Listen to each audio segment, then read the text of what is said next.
Добар ден, почитувани граѓани. Трикратното убиство што го изврши професионалниот војник очекувано не е доволно тежок инцидент за Јолевски и Котевски да си поднесат оставка. Но министерот за одбрана и началникот на генералштабот впрочем признаа со формирање на комисијата за испитување на случајот дека пропусти во АРМ има. Прашуваме, дали кога најавуваат Јолевски и Котевски можеби мислат за бројот на возилата со кои што располагаат касарните на АРМ.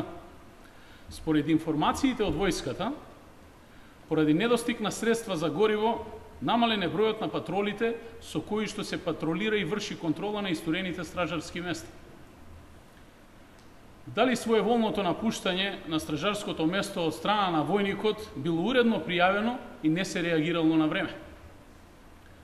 Дали професионалните војници кои што се враќаат од мисиите имаат дополнителни лекарски контроли или се сведени само на редовна контрола која што се врши во рамките на постапките и процедурите за контрола во АРМ?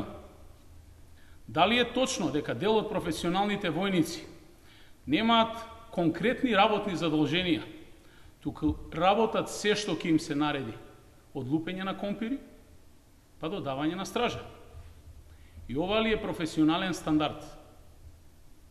Власта на Груевски ги задолжува македонските граѓани во континуитет со милионски суми за изградба на споменици. Но професионалните војници за жал ги плаќа нешто повеќе од 300 евра.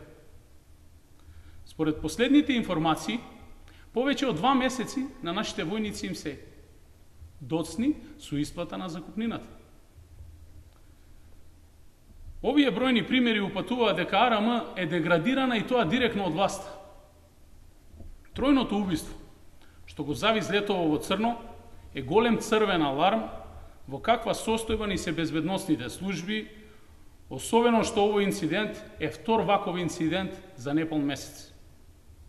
Јолевски и Котевски, наместо да најавуваат комисии, треба подитно да поднесат отповикливи оставки. Во спротивно, премиерот Груевски и председателот на државата треба тоа директно да го побараат од нив.